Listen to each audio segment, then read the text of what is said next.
Hello, this is Howie, and I'm here to help you win with money.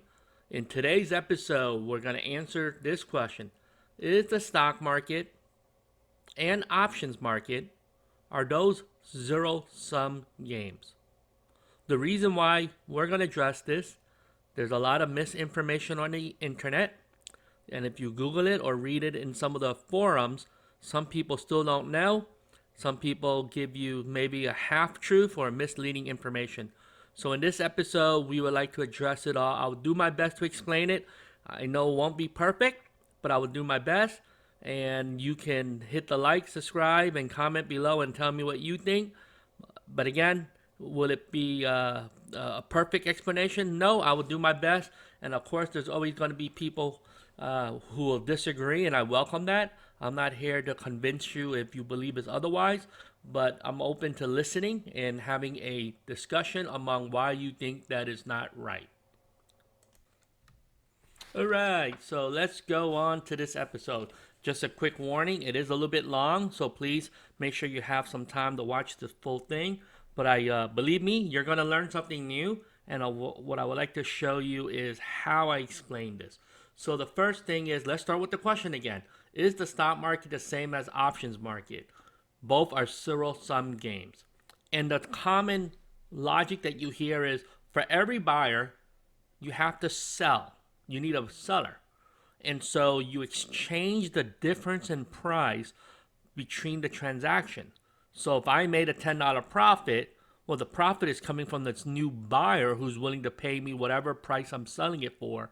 And so I'm really gaining money from this other person who's willing to pay for it at a higher price. And that's fine. That's a great explanation that most people understand, and you read a lot about that in the internet. But before we do that, we got to understand, well, what is a zero sum game? And that's the part that I would like to start answering first. We'll start there. It's normally used, zero sum game is normally used in game theory, and it's where one person gains is equal to the other person's loss. And what that means is the gain has to come from somewhere, it has to come from another person. When you sum it up, it equals zero. So if I gain $1, you lost $1. If I gain $8, you lost 8. Or a more complex way to think about it is a zero sum game can actually be multiple players. You can have as few as 2 players, but you can have millions of players or an infinite number of players. And we're going to discuss that a little bit later. But in the same way, if you have more than 2 players, the sum of all the gain is equal to the sum of all the loss. And we'll start with an easy example first. We'll look at something like tennis match and chess match, okay? So we'll start there before we move on. So for today, we're going to use a simple spreadsheet. Well, I created this real quick. Person A, person B, nothing fancy here. And let's start with this scenario. If person A wins in tennis, this means person B will lose. And if person A wins or lose, right, then person B will win. So it's either this scenario. Well, green is probably not a good one. We'll use a different color. We'll use a lighter one, and then we'll use something like this. So here's scenario, right? Condition 1, or outcome 1, maybe we'll do that. Outcome number 1, and then outcome number 2. And in chess, you can have a win-lose. We'll do this real quick. Or you can even have a third option, which is a draw. And so nobody wins, no one loses, but that's the easiest example. And I think we all agree. In a 2-person game, these are the possible outcomes. So this is the most easiest way to understand it. When you go back to this, we always want to remind people zero sum game means when you add it all up, the benefit is zero. When we're talking about stock market, we need to think of it from a concept of the sum of the wealth. As in, was there wealth creation, or or really it was the same amount that you start with. So that's what we're going to look at today. The next example requires a different type of game. We're going to look at a poker game, and we'll try to model this out. In poker, we will go through how many people can win, how many people can lose. So let's start with a simple poker night at my friend's house.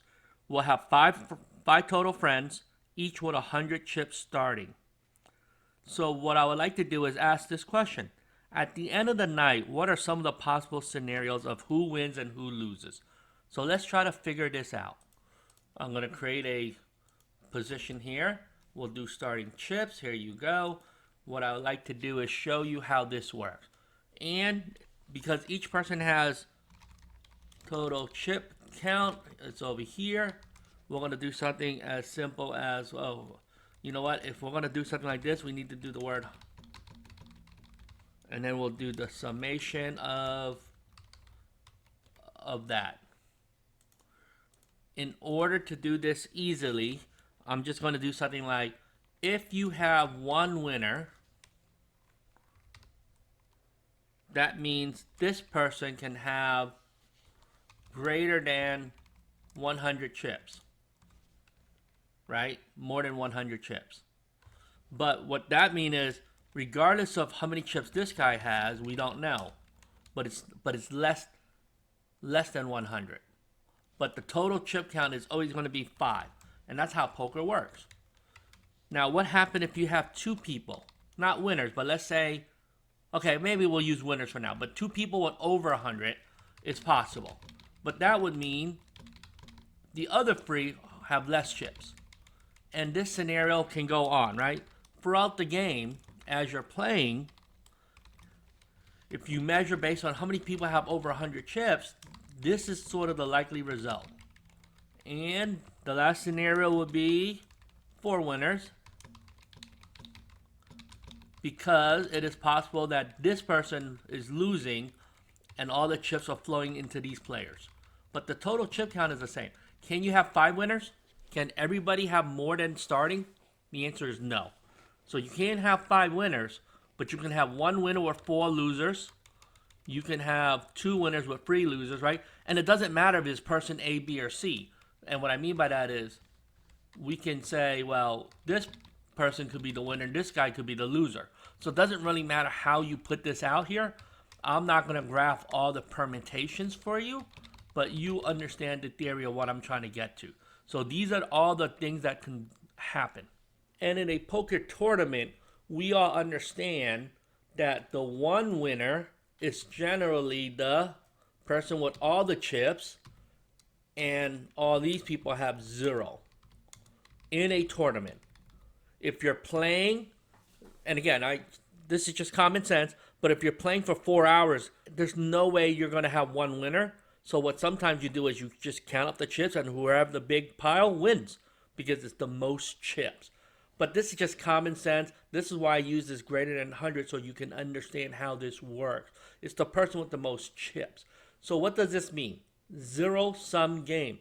The chips flow from one person to another person, however many times it happens during the game, until it ends up in one person's hand or 2 or 3 or 4 persons' hand. And that's how that works. So if you agree, that is a zero-sum game. So when you go back here, what I wanted to show you is, well, how many winners and losers you have. It all depends. And this is where it gets more complicated. In a tournament, you can have 1,000 people buy in. And in a tournament, we all know that the person who wins it all is the person who collected every person's chip during the tournament.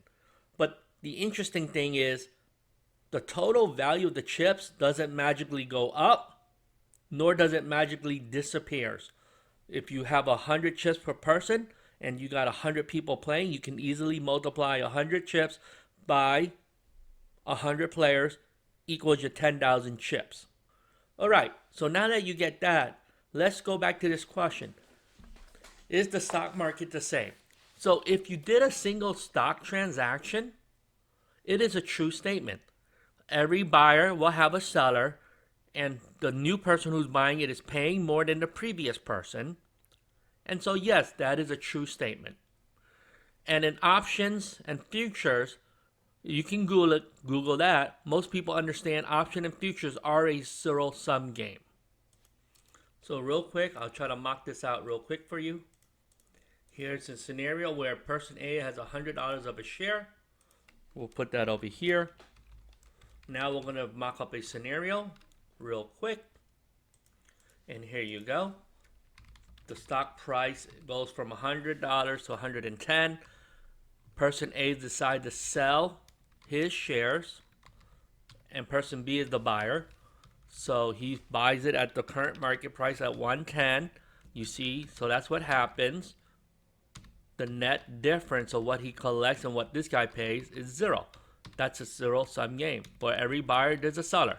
So this is where that concept happened. So in a transaction, it is a zero sum game when you look at it that way. Now, I want to do something a little bit harder now. Let's mock up how options trading works. So I'm going to use a multiple person scenario so that it's a little bit more complex and a little bit more realistic. So now I'm going to model options. We'll start with a simple starting position. Everybody has $100. So the first thing we're going to do is person A want to open a position and person B will open a position. And here you go. What I decided to do was person A, he's going to buy a call option. He's going to pay $10 to bet that Apple will go up. Person B is the one collecting his $10 because he's going to take the opposite side of the bet.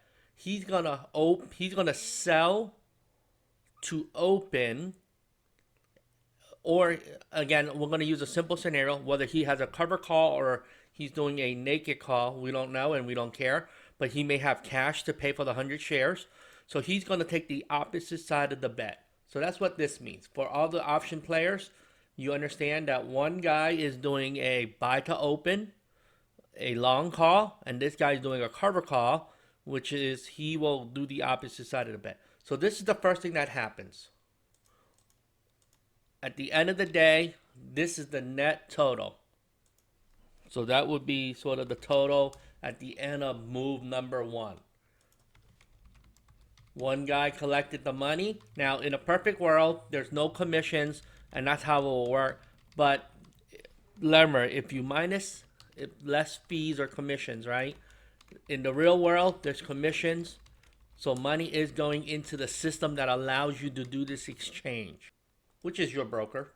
So for the second move, what we're going to do is, suppose this guy wants to take profit. So he may sell it at something like this, and then he'll sell it to the next guy. This has to be $6, and I'll try to explain what this means. Person 2 wants to close his position, and the option has decayed based on time, and he wants to lock in his profit. He's selling it at 6, which means he made a 40% profit because he received $10, but it's going to cost him 6 to close. So $4 is his profit, and out of the max profit loss, that's a 40%. So person C now is going to open a position. And because he's moving it from here to here, it's another sell to open, and this guy is doing a buy to close. For option traders, you'll understand this. Total number of options open positions, it's really this guy A, he closed his position, so this guy has now an open position. So these two have open positions. Maybe I'll color it. Maybe the color will get you confused, but we won't use red or green or whatever. We'll use something like a blue. So these are the open positions. So here, this guy is open position, and this guy is an open position. This guy just closed his position. And I just added the subtotals. There's no change in value here. 110 minus the 6 is his total value today. He just collected the $6 premium. Everybody else is untouched. This is now the total for move number 2. Okay, so hopefully you're following. If not, you can pause it. You'll understand what's happening. And I want to speed it up again. Move 3 is very similar. This guy now is closing his position. This guy's opening it. He's the open position. He's the open position. Person C basically closed his position. He bought it. He got 6, 50% of the way through. He wants to take his money and run. He's going to close it for $3. This guy opens a new position. So these two are the open positions. Okay? So you can see these guys are out of the game. They got their money and they ran. And real quickly, I just added it up. So this shows you where the money is flowing now. And this is a summation. So you see this. And one thing you should notice is, look, this is a formula. It's always $500, always $500, always $500. All formula based. Money is being redistributed among these 5 persons. So let's see what happens next. So in this particular scenario, I say person A is tired of losing. He's going to close his position now. And he can close it by buying a contract from this guy. So he is now going to, remember he opened a position. So now he's going to sell to close his long call. And this guy sold to open over here. So he's going to buy the close. And the money goes from this $1 that he pays goes back to this guy. And what does that look like? And if I did this right, you can see the progression of person A. He suffered loss. The contract that he was holding was losing value. And he, by this move here or this date and time, he decided to end his position. The market is only paying him $1 for his value of the contract, which means we're running out of time and it may or may not happen. Person D was the person who's holding that particular contract, and he's saying, hey, I got it at 2. I made 66% return. I will pay $1 to exit it out. So this $1 transfers from this person to this person. Just like how here, when this guy is exiting out, his $3 went from this person and he received it. Same thing here, $6, he paid it, he received it. And same thing here, this guy initially paid it, he received it. At the end of the day, here's all the P&L in this particular example. One person lost $9, this guy won $4, this guy won $3, this guy won $2. And if you add it all up, it's still $500. Again, in this oversimplification, I'm not counting fees and commission. In real life, right, if there's fees, it's possible that $10 was disappeared based on the fees. But I wanted to show you how options work. And in this case, you can see option is a game between many players. You can have 1 million, you can have 5 million, you can have 10 players. Doesn't really matter. It can flow. A single contract can be changed hands multiple times back and forth to different people. This guy doesn't even care who he's trading with because his broker will handle it. It goes on exchange. He doesn't know it's person B, right? He's thinking person B made the $9. If he lost the 9, he would think person B made the 9. But that's not true. Person B exited out of his position a while ago. And so beneath the covers, this guy was dealing with some other player. And that's how it works in a big scheme of things. There's so many things happening. Not everybody plays at the same time. A single contract can change hands many times throughout the day or throughout the week. And in this illustration, by now you would see that the total value is what shows this the zero sum game effect, where money is moving from one player to another, but the total amount in the game or at the table, like a poker table, is still the same. And I kept track of open positions. We could have made this really complicated by having multiple positions when somebody opened and closed. I could have started with 2 contracts here and then modeled it out. It would have been a lot more complicated, but maybe in the future I can do a video like that. And so we explained it using a stock market real quick, oversimplification. We modeled it out for an option. So some people say, well, don't that lead to the question, is the stock market a zero-sum game? And the answer is no, it is not. And the reason why is, and there are many reasons, and I'm going to show you. Not every share needs to exchange hands today to determine what the market price is.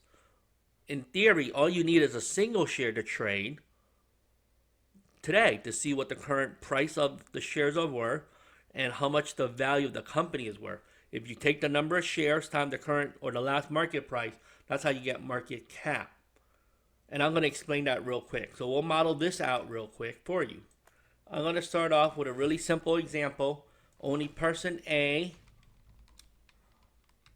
has a stock worth $100. This is going to be like the current market price here. Person B has nothing. And these are all the other shareholders in this particular company. The total value in this company is here. You see the math? It's going to be a summation. This one is also the price of all the shares, because this guy has one share. So there's a million shares, right? 99999 times the current price. We could have used formulas here if we wanted to. Equals B41. Okay? Something like that. Okay, now follow this example. The share price just moved up 10. Person A decides to sell his share, his one share, and person B decides to buy his share. So what does that mean? So we'll model this out. We'll paste this here. So at $110, this guy's gonna buy it. This guy now, he received the money, but he's no longer a shareholder. So this is like an active ledger of all the shareholders after the move. So he sold his, he put the 110 in the bank. This guy now has one share to his name. Technically not a value, it's one share to his name. This guy has 0 shares to his name, and all these people have this. But I wanted to show you what happens. At this price, the number of shares are still the same. Look what happened. The value of the company is now 10% higher because of the share price movement. Not because this guy injected it $10 million. He only injected $10. So we're not done yet. We're going to model it out. Second move. Person A regrets it. He wished he held on to it. The stock moved to 150. Now he's going to buy it back. Person B made a good profit. He bought it from 110. He's going to sell it at 150. He's going to sell his now. Okay, I just have to fix the formula. So this is what it looks like. This guy now owns one share at 150. He sold his. He bought it at 110. He made a $40 profit. But look at all the others. All the other holders are now holding the same amount of shares times the market price, which is this. So the value of the company is going up. And in the last scenario today, this guy sells his share. This guy ends up buying it. Person C, he owns one share at 200. This guy receives his money. He sells it again. Here's the total value of all the other holders. And look at this. The total value of the stock market now is $200 times how many shares you have. And it's still a million shares. So that is $200 million company. And this is an oversimplification, but this is exactly what happens in real life.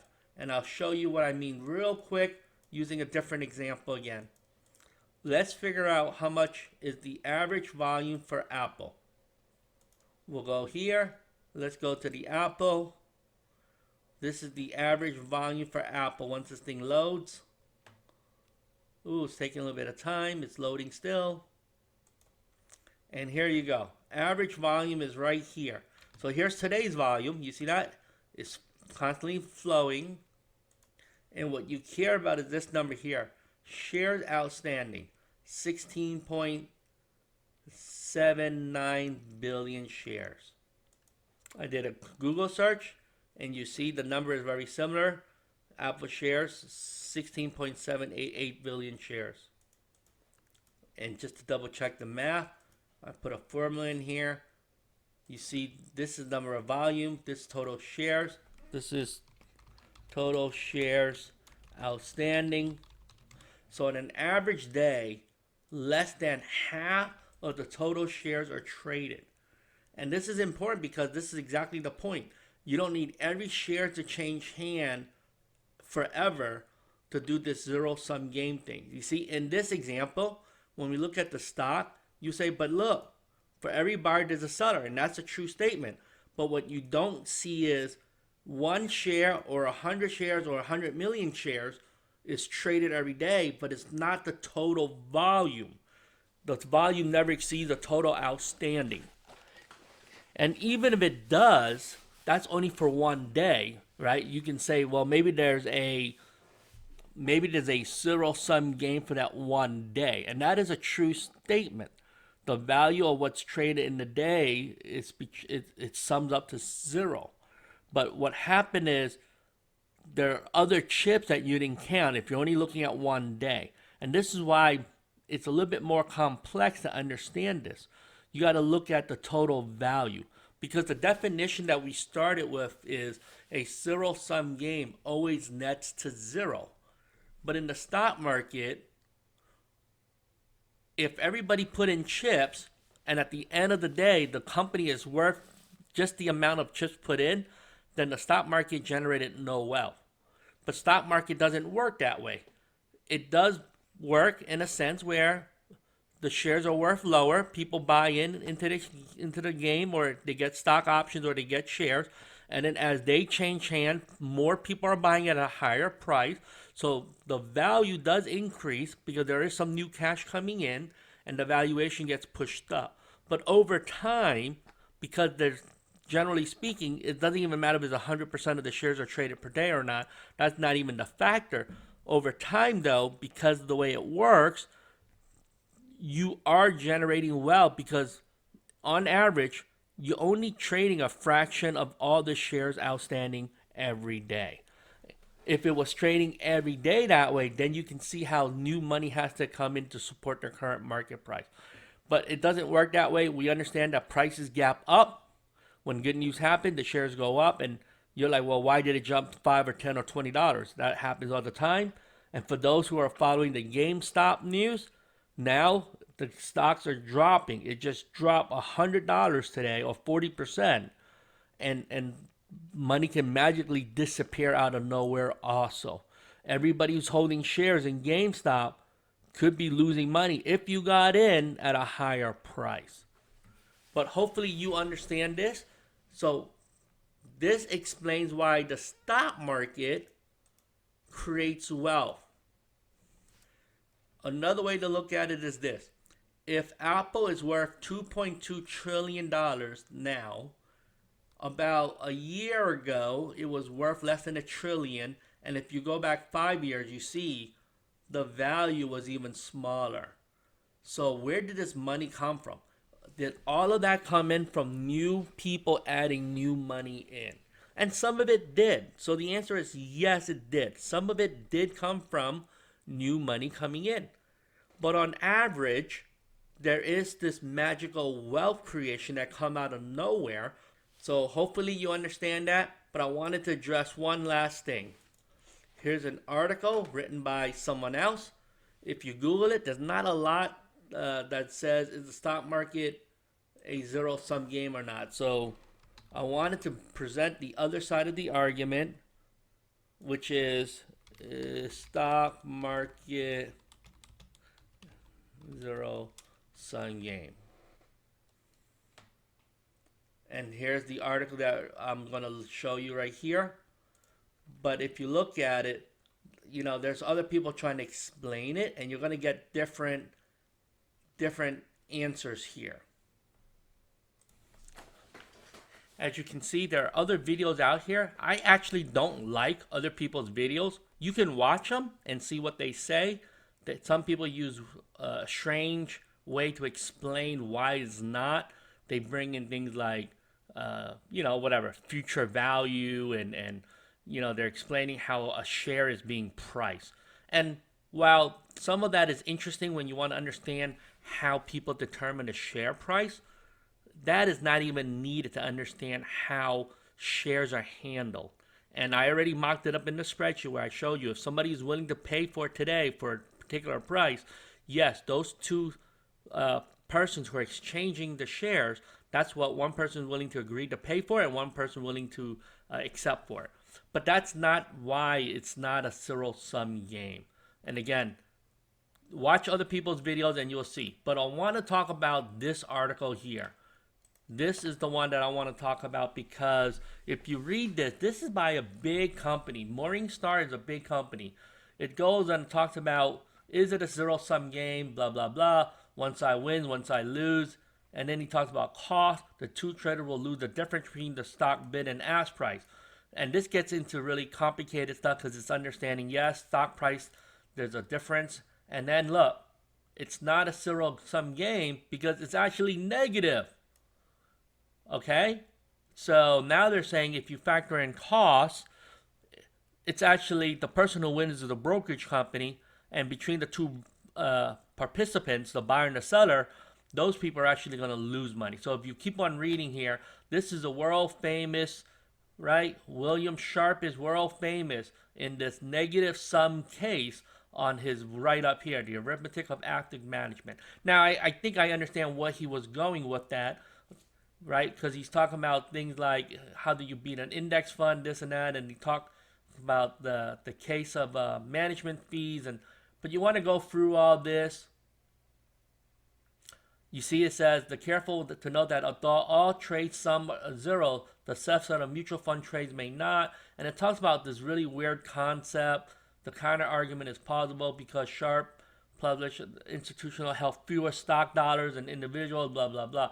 All this is just garbage. I mean, the way they explain it is kind of weird. He's trying to say it's a negative sum game. Okay? Negative sum game. Again, you can be a PhD and still get this wrong. Maybe, again, I haven't read this paper, and maybe I should, but this concept of stock market is a zero-sum game or even a negative-sum game, it's really like corny. I think I have a better explanation. Am I a PhD student? Absolutely not. Barely a GED student, okay? Some people have PhD. Other people with GEDs can come up with a better explanation of why this is. Unfortunately, the link didn't work, but you can read this article if you want. Then he goes and talks about this other concept. Is it a positive sum game? But I don't even know what they're saying. This is just like an overcomplicated way to explain it. Again, written by people who are supposed to be, 2 or 3 times smarter than the average person. I always say I run this channel to teach the average person how to understand this. I don't have a finance degree. I just taught myself, and this is not very hard. The reason why stock market is not a zero-sum game is because, in theory, you can have most people win or most people can lose. It is both, you see, and this is what most people don't explain. Because how do you explain the Enrons of the world, the WorldComs, or anything that has fraudulent accounting books that didn't add up, right? Value can be stolen. Sure, you can still have a few winners, 2 or 3 people or 5 people, whatever it is, right? No one knows what that number is, but the amount of losers can be greater than the number of winners, the people who cashed out at the peak or things like that. So this is why the stock market is very interesting. It is not just one answer. You have to understand how wealth is generated from a stock price that is not fixed or finite, right? Not finite, but it changes, right? It's not static value. It's a dynamic value, and the price changes each day. Because if you introduce a new product or you beat earnings, the value of Apple will go up. But if Apple didn't produce anything, or maybe Tesla's cars were fake, let's say, and he only sold 4 cars in America, then the company should not be one of the top 10. Tesla should be smaller than Ford. And again, this is why stock price is just a valuation based on what somebody is willing to pay for the last piece of share that was traded or exchanged hands. And so it can be a wealth creation device or a wealth destruction device. And for most people, it's somewhere in the middle. Each stock trades differently, and value and valuation and perceived value is always different for each company, and it's even different on each day. And that's why price moves up and down. But this is the fundamental reason why there's so much confusion in why the stock market is not a zero-sum game. In fact, right, I just explained it. It's somewhere in between of, yes, you can make money or you can lose money, and it's somewhere in between. Options, on the other hand, it is very clear. Even futures trading is very clear. Those are zero-sum games. No one has ever debated that, and I don't even think people have even suggest that it's something different. People understand there's really no underlying value outside of what the contract is worth based on whatever the underlying of the option is. And the future contract is the same concept. It's based on what you are trading.